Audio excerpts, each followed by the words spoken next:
Many thanks for joining us again on the newsroom. I am Oyin Adekunle.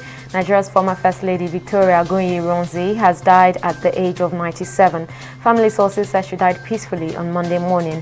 The deceased was the widow of Johnson Agoye-Ironsi, Nigeria's first military head of state, who was killed in Ibadan in a counter-coup led by Murtala Mohammed. She was the second First Lady of Nigeria from 16th of January 1966 to 29th of July 1996. And governors have called for the review of the allocation formula for states to be 42% of national revenue accruing to the Federation account and 35% to the federal government. Ekiti State Governor and Chairman of the Nigeria's Governors Forum, Kayode Fayemi, disclosed this at a national dialogue and book presentation in Abuja. Fayemi said the nation's federal system has not served the best interest of Nigerians because it is devoid of devolution of power, decentralization and true federalism, noting that Nigeria is ripe for restructuring. Nigeria today joins the rest of the world in commemorating the annual International Day for the Remembrance of Slavery and its Abolition.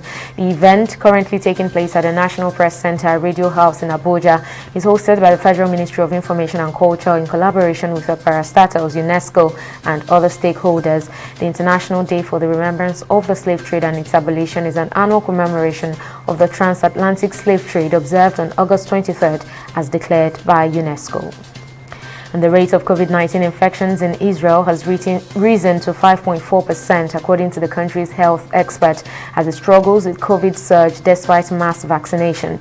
According to health reports, the recent rise of the Delta variant is attributed to flouting of mask requirements. While the second is that most Israelis were vaccinated with the Pfizer vaccine, which data shows is less effective than the Moderna jab against the virus.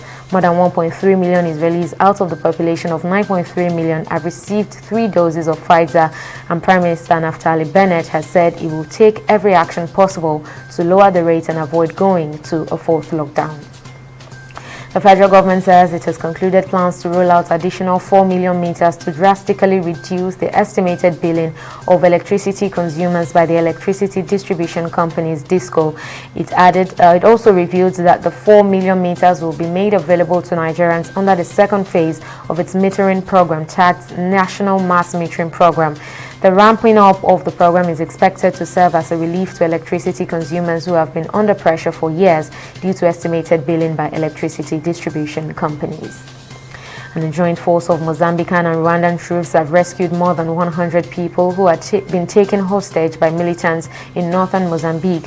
The hostages, mostly children, women, and the elderly, had been held in Islamic State-linked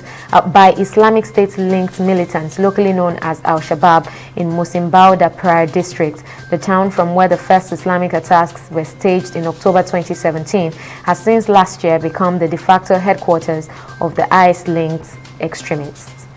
And in sports, French league football match between Nice and Marseille was abandoned on Sunday when Marseille refused to restart the game after home fans earlier threw projectiles and invaded the field. Trouble began at the Allianz Riviera Stadium in the 75th minute when Marseille star Dimitri Payet, who had been targeted by plastic bottles every time he took a corner, launched one back at Nice fans. The public prosecutor's office on Monday says that an inquiry had been opened into the incident. And that's the latest update at this moment. Please join us again at the top of the hour. Thank you for watching.